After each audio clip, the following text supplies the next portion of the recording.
แก้วเจ้าดังสามประการอันมีพระพุทธพระธรรมพระสงฆ์กุลพ่อกุลแม่กุลครูบาอาจารย์กุลศีลธรรมกรรมฐานจงมาปกห่มรักษาครูบาอาจารย์พระเจ้าพระสงฆ์ทุกรูปปกห่มรักษาบ่ออกไม่ออกศรัทธาตั้นสาธุชนคนดีทุกท่านเจริญปอนต้อนรับท่านทั้งหลายเข้าสู่รุ่งอรุณวันใหม่อรุณสวัสดิ์ธรรมะสวัสดีสวัสดียามเจ้าของวันพัดพฤหัสบดี10มิถุนายน2564วันนี้เป็นวันเดือน10เหนือขึ้น1ค่ำพร่ำว่าเป็นวันพฤหัสบดีเวลาตอนนี้ตี5กับ13นาทีต่อไปนี้เชิญญาติโยมท่านสาธุชนทั้งหลายได้ตั้งใจที่จะสวดเจริญพุทธมนต์ธรรมจักรกับปวัตตนสูตร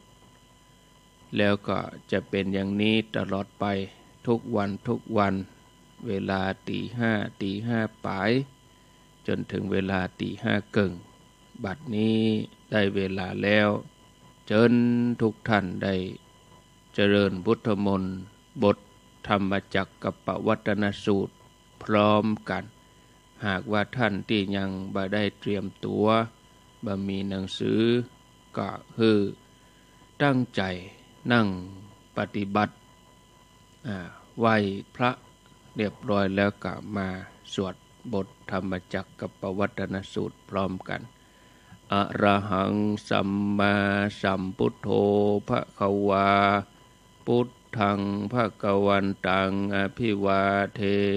มิสวากขาโตภควตาธัมโมธัมมังนัมสสามิสุปฏิปันโนภควโต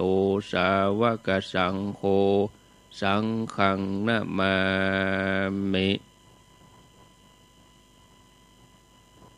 นะโมตัสสะภะคะวะโตอะระหะโตสัมมาสัมพุทธัสสะนะโมตัสสะภะคะวะโตอะระหะโตสัมมาสัมพุทธัสสะนะโมตัสสะภะคะวะโตอะระหะโตสัมมาสัมพุทธัสสะสุตังเอกังสัมมายังภะคะวาภารา